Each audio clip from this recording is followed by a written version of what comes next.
Zee Marathi वाहिनीवरील सावळ्याची जणू सावली ही मालिका सध्या रंजक वळणावर आली आहे। मालिकेत सावली आणि सारंग यांच्या नात्यात दुरावा निर्माण झाल्याचं पाहायला मिळतंय। दरम्यान झी मराठी वाहिनीने मालिकेचा नवीन प्रोमो शेअर केलाय। समोर आलेल्या प्रोमो मध्ये सारंगला सावलीशी एकांतात बोलायचं असतं, त्यामुळे तो सावलीच्या वडिलांची परवानगी घेत म्हणतो, जगन्नाथजी, मी सावली सोबत एकट्यात बोलू शकतो का? यावर जगन्नाथ म्हणतात, हो नक्की, तू तिच्याशी बोलू शकतोस। मात्र त्यावर सावली रागाने म्हणते, नाही बाबा, त्यांना जे काही बोलायचंय ते तुमच्या समोरच बोलू द्या, तसंही आमच्यात आता लपवण्यासारखं काहीच उरलेलं नाही, असं म्हणत सावली तिचा राग व्यक्त करते। त्यानंतर सावलीचे बाबा सारंगला म्हणतात, सारंग, तुला जे काही एकांतात बोलायचं आहे ते बोलून घे, मी जातो, असं म्हणत जगन्नाथ तिथून निघून जातात। वडिलांचे हे बोलणं ऐकताच सावलीला धक्का बसतो। आता मालिकेत पुढे काय घडणार? सावली सारंगला माफ करेल का आणि दोघे पुन्हा नव्याने त्यांच्या नात्याची सुरुवात करतील का? तर मालिकेच्या सध्याच्या ट्रॅक बद्दल तुमचं काय मत आहे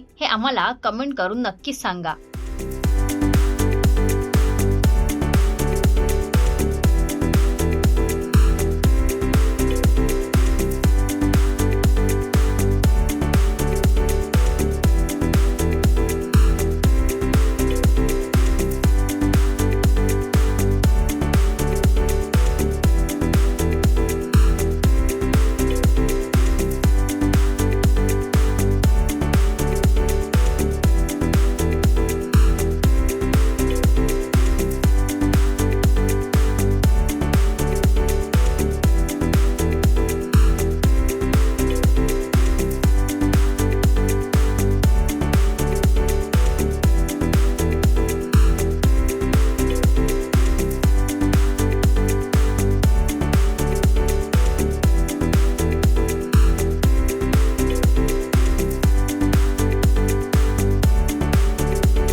मराठी मनोरंजन सृष्टीमधील मालिका, चित्रपट, नाटक तसेच कलाकारांबद्दलच्या नवीन अपडेट्स जाणून घेण्यासाठी नक्की सबस्क्राईब करा इट्स मज्जा मराठी या आपल्या नवीन यूट्यूब चॅनलला।